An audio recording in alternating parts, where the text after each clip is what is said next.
Wow, Profesor Yusril ingatkan KDM dan mengaitkan kasus pengeroyokan pencuri ayam di Bali dengan sayembara KDM. Hai, saya mengikuti dengan cermat perkembangan dialog, diskusi, dan debat saya dengan Kang Deddy Mulyadi tentang soal begal.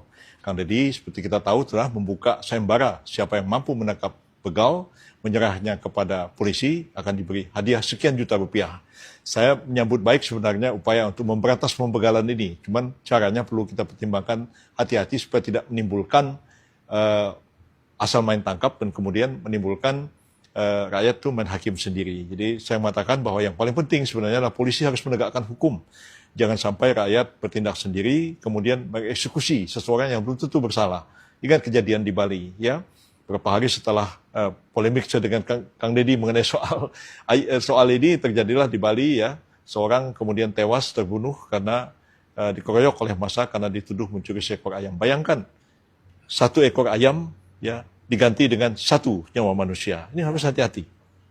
Dan ini jawaban KDM. Assalamualaikum, sampurasun, lejeng enjing warga Jabar dan seluruh warganet dimanapun berada. Waduh, pakai dasi nih kita menghadiri acara wisuda IPDN bersama Bapak Presiden Prabowo Subianto. Pak Yusril, terima kasih Profesor, Pak Menko atas berbagai gagasan, koreksi dan mengingatkan saya agar lebih berhati-hati dalam mengambil keputusan, karena Pak Menko Profesor Yusril ini saya sering mengikuti training dan beliau pembicaranya ketika dulu saya masih aktif di HMI, masih mahasiswa. Saya menyampaikan bahwa sayembara ini dilakukan itu justru untuk mencegah main hakim sendiri. Karena jauh sebelum ada sayembara, itu main hakim sendiri terjadi.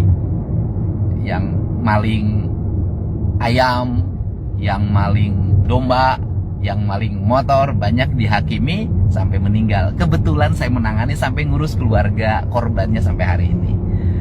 Dan dikaitkan dengan peristiwa Bali yang terjadi beberapa hari yang lalu, justru menghakimi pencuri ayam itu terjadi bisa jadi karena orang marah ayamnya hilang dan tidak ada gantinya. Andai kata ada sayembara, bisa jadi tidak jadi dihakimi. Karena apa? Karena merasa lebih baik diserahkan dalam keadaan hidup dan kemudian mendapat hadiah sehingga ayamnya terganti. Mungkin cara berpikir saya terlalu praktis karena setiap hari seling menangani hal-hal yang bersifat praktis. Sedangkan Pak Menko ini memiliki cara berpikir akademis dan pandangan nasional yang sangat luas. Saya mungkin pandangannya baru sewilayah Jabar saja. Tetapi intinya bukan itu. Intinya adalah negara harus hadir dalam setiap peristiwa yang terjadi di masyarakat, karena tugas negara melindungi masyarakat. Jadi kalau ada masyarakat ada kena begal, kena pencurian, itu bukti negara belum hadir. Untuk itu, mari kita bersama-sama mewujudkan tata kelola keamanan di mana negara harus hadir dalam setiap sudut lingkungan dan tidak boleh ada satu jengkal tanah pun tanpa kehadiran negara, sehingga peristiwa pembegalan tidak terjadi. Terima kasih. Salam buat Pak Menko. Terima kasih atas koreksinya. Kita semangat mewujudkan keamanan di wilayah Jawa Barat. Dan faktanya hari ini kejahatan menurun, pembegalan mulai terus mengalami penurunan.